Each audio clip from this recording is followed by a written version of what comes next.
প্রিয় দর্শক শ্রোতা, আসসালামু আলাইকুম।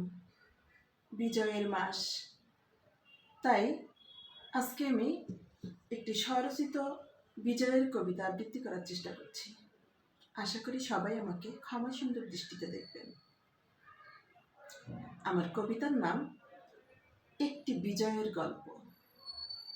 সেদিন বিজয় এসেছিল বাংলার ঘরে ঘরে, অনেক ত্যাগের বিনিময়ে খোকার মায়ের তরে।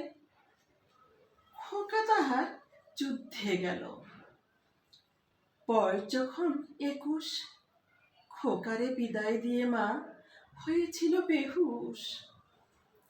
9 মাসের যুদ্ধ শেষে খোকা এলো বাড়ি, খবর পেয়ে ঘর থেকে মা এলো তাড়াতাড়ি।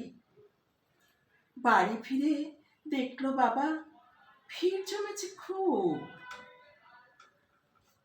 সবার মাঝে বসা খোকা থমকে হলো চুপ।